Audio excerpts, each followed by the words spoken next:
On July the 20th, 1944, a disillusioned aristocratic war hero, Colonel Klaus Schenk Graf von Stauffenberg, planted a bomb in the planning hut at Hitler's headquarters in East Prussia.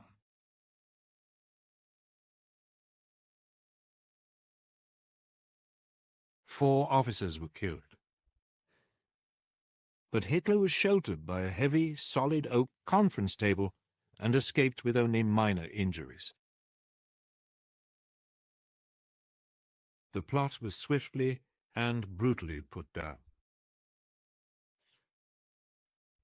Von Stauffenberg was shot and his principal collaborators put on trial. They would later be hanged. Hitler put a brave face on it and visited some of the wounded in hospital. But it hardened still further his distrust of his senior officers. He would, despite his many earlier misjudgments, demand even greater control over events on the battlefield.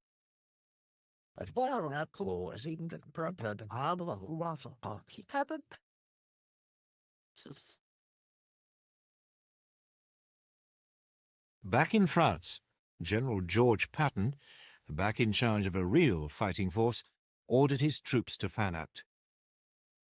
They took Rennes, Mayenne, and headed for Le Mans. They were now moving round behind the German forces, still battling it out with the British and Canadians near Caen.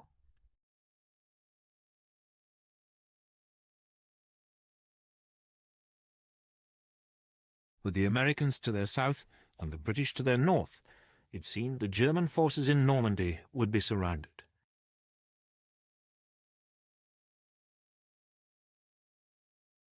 Hitler issued his usual order that there should be no retreat, but as the Allies squeezed in on them, the Germans began to flee.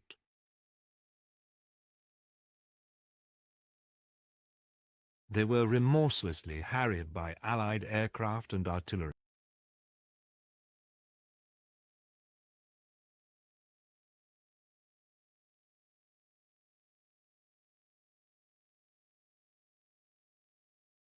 The casualties were appalling.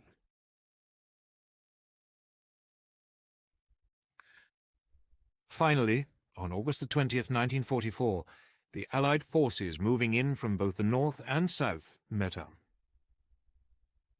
The so-called Falaise Gap, named after the nearby French village, had been closed. Large numbers of Germans were trapped.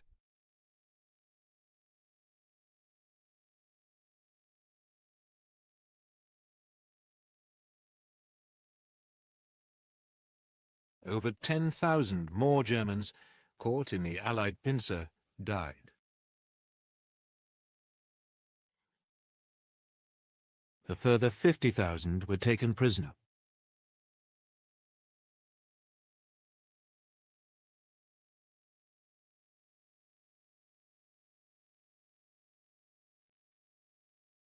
The German army in Western Europe was in chaos.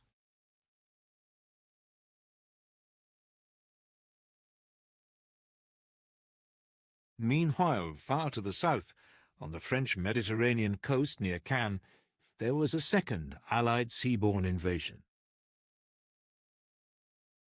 US troops came ashore virtually unopposed.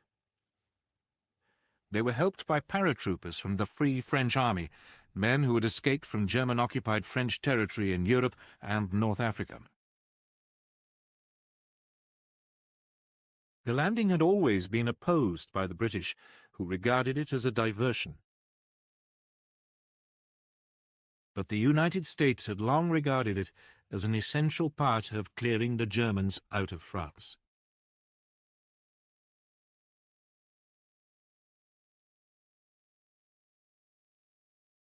The troops were greeted by an ecstatic civilian population.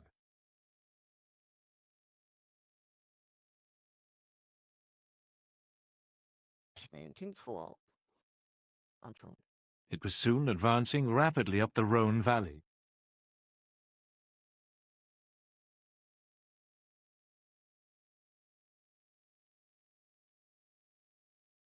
Lyon was liberated on September 3rd, 1944.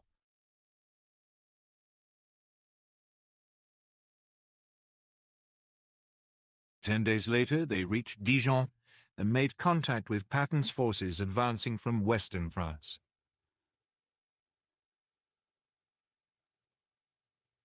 German units stationed across the region fled.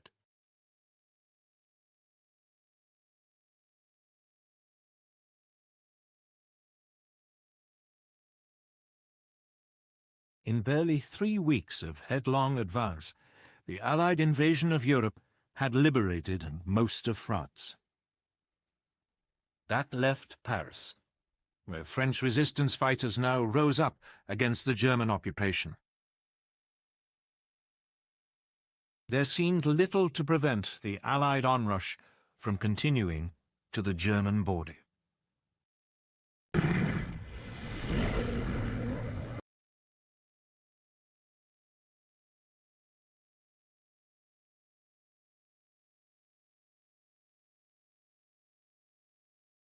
In the first months of 1945, Japan was on the run. The Americans had fought their way across the Pacific. US submarines and aircraft had destroyed Japan's merchant fleet and naval air power.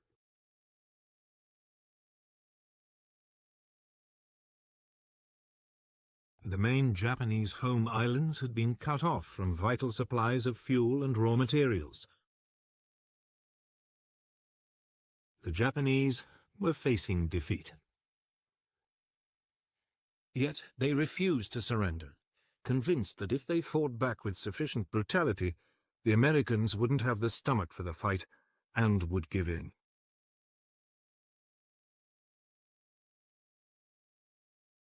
Japan made clear that every move towards the home islands would be paid for in Allied blood. It presented the United States with a huge problem. How could Japan be defeated without a terrible loss of American life?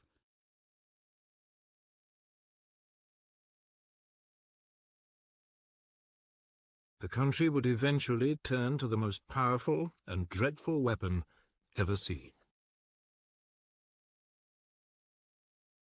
A weapon that would change the course of war forever.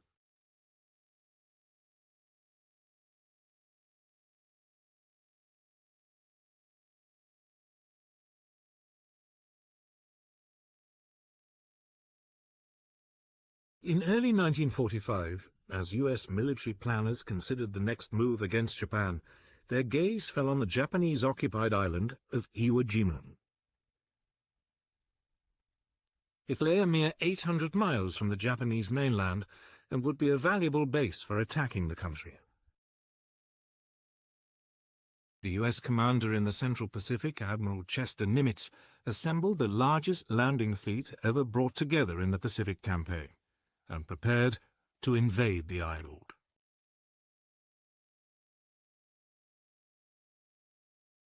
Nimitz was taking no risks. Wave after wave of American aircraft paved the way with a massive aerial bombardment.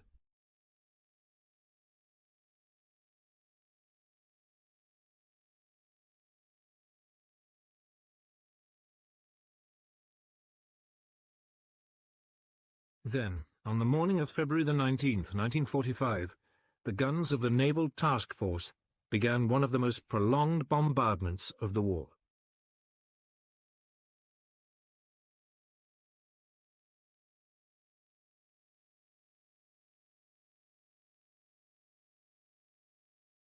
At the same time, landing craft set off for the shore.